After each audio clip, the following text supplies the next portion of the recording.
So this, again, this dynamic balance of phi is it's like the tightrope walker, because if evolution is a progressive movement, I have to be in balance before I can move forward.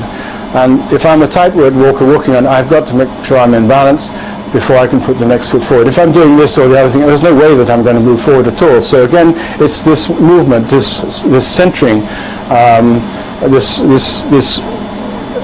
mean position between two extremes. And Viktor attached an awful lot of importance to the Fibonacci series and to the pentagon, because he said it was important for creating what he called the cosmic egg.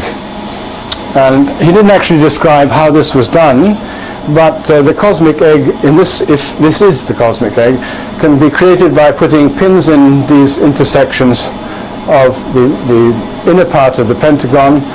One pin here, which is the same radius taken from the center as that one, and another pin at the bottom, and a loop of string around them, and then you can actually draw an egg shape, because the curvature here is different from the curvature at the top.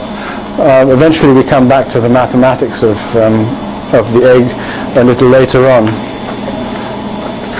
This, the Fibonacci again, can be used to determine various leaf forms, so that you have a proportion of 1 to 1.618, 1 to 1.618, and so on.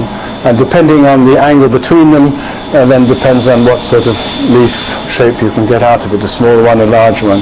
I mean, these are the very simplest things. Or in terms of the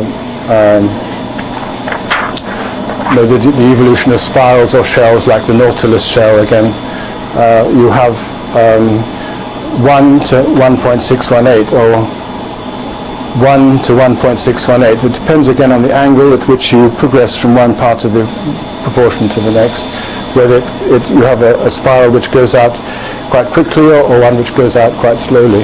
But now we come to another section now, which is really mainly dealing with water. And although we have touched lightly on water in the previous part, this is more specifically to do with water. And the first thing that has to be understood in this regard is that water is a living substance and not just H2O, as we're all taught or have been taught at school. In order for life to be created, it cannot be created out of things which are not alive. And water is the most universal solvent. It's the most universal agent for the transfer and the mutation of elements, that is the forces from the sun, the forces from the earth, into life forms, because it permeates all of us, and everything all organic life has to have water, otherwise it doesn't exist.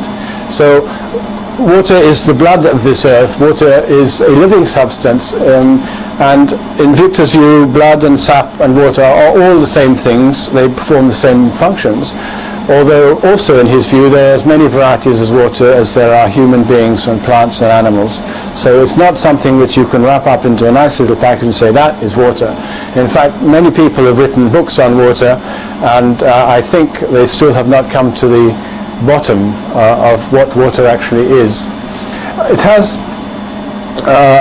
this ability to combine with more substances than any other, and the nearest its counterpart is carbon, which can also make more molecular compounds and mix with more other elements than any other elements. So water and carbon, so to speak, and their interaction produce most of the living substances.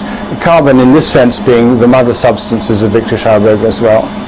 Water has got three states of aggregation. It can be solid, liquid, or gaseous, so that is in water vapor. And it contains two hydrogen atoms and two oxygen atoms, so the two hydrogen providing a double negative charge and the oxygen providing a double positive charge. And because of the distribution of charge around the water molecule, the separation between the two hydrogen atoms is about 104 degrees, 104.35 degrees. Water has another phenomenon, that it is a dielectric. Pure waters can separate two charges. It can separate a positive charge and a negative charge in its very purest state, and it has a resistance to the transfer of one charge to the other, so from movement from positive to negative, equivalent to a 15 million kilometers of copper wire, so that the charge would have to travel down that distance to go from positive to negative if it was to go through a membrane made out of pure water. Pure water won't freeze either at temperatures as low as minus 40 degrees centigrade, and mostly the water that is important to us is the water which is in our living space, which is the troposphere. Other aspects of water which are important to understand with regard to Viktor's theories are also the so-called anomaly point. Now, this occurs at plus 4 degrees centigrade or 39.2 Fahrenheit, where water is its most dense, has its greatest energy content. And in relation to this temperature of water, there are two movements towards and away from the plus 4 degrees centigrade point, which Viktor called a positive and negative temperature gradient. And when the movement of temperature from a higher value, let's say from 20 degrees down to 4, that is a positive temperature gradient because it is a life-enhancing movement. It is a movement in where energy is being concentrated into the 4-degree temperature state.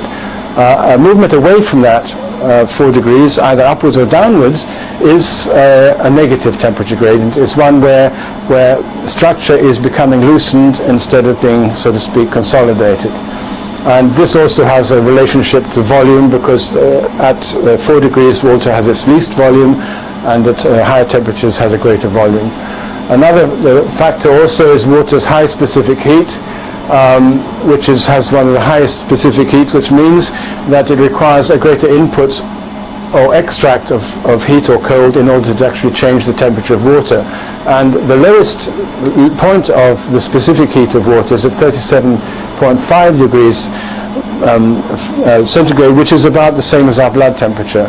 And it's this factor of water, this factor that it requires a lot of extra energy or removal of energy, either to heat up or cool down, which allows us to live in many different temperature variations and fluctuations, because our blood temperature doesn't change as a result of that.